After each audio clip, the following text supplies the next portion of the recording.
വില കൂടിയിട്ടും ഒരു സാധനം ആളുകൾ കൂടുതൽ മേടിക്കുന്ന അവസ്ഥ ഉണ്ടാകുമോ? ലോ ഓഫ് ഡിമാൻഡ് പ്രകാരം വില കൂടിക്കഴിഞ്ഞാൽ ഡിമാൻഡ് കുറയും. പക്ഷെ ഇതെല്ലാ സാഹചര്യങ്ങളും കറക്റ്റ് ആവണമെന്നില്ല. ഇതിന് പറയുന്നത് ഗിഫൺ ഗുഡ്സ് എന്നാണ്. എക്കണോമിസ്റ്റ് ആയിട്ടുള്ള സർ റോബർട്ട് ഗിഫൺ ആണ് ഇത് കണ്ടെത്തിയത്.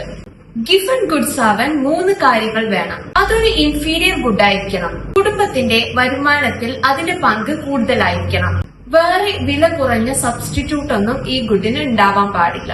ഈ 3 കണ്ടീഷനും ഓക്കെ ആണെങ്കിൽ അതൊരു ഗിഫൺ ഗുഡ് ആണ്. ഒരു എക്സാമ്പിൾ പറയുകയാണെങ്കിൽ, ഒരു കുടുംബം ഏറ്റവും കൂടുതൽ മേടിക്കുന്നത് അരിയാണ്. അരിയുടെ വില കൂടിയപ്പോൾ മറ്റ് ചിലവേറിയ ഭക്ഷണങ്ങളൊന്നും മേടിക്കാൻ പറ്റാത്തൊരവസ്ഥ വന്നു. അപ്പോൾ ആ കുടുംബം മീറ്റും പച്ചക്കറിയും ഒക്കെ കുറച്ചു, അരി മേടിക്കുന്നത് കൂട്ടുകയും ചെയ്തു. കാരണം അരി തന്നെയാണ് ഇപ്പോഴും വേറെ നിറക്കാൻ ഏറ്റവും ചീപ്പായുള്ള ഓപ്ഷൻ. ഇതാണ് ഗിഫൺ പാരഡോക്സ്. വില കൂടിയിട്ടും സാധനങ്ങളുടെ ഡിമാൻഡ് കൂടി നിൽക്കുന്ന അപൂർവമായ സാഹചര്യം. ഇത് ലോ ഓഫ് ഡിമാൻഡിന്റെ പ്രധാനപ്പെട്ട ഒരു എക്സംഷൻ ആണ്. അടുത്ത ക്ലാസ്സിൽ നമ്മൾ വെബ്ലിയൻ ഗുഡ്സ് എന്താണെന്ന് പഠിക്കാം.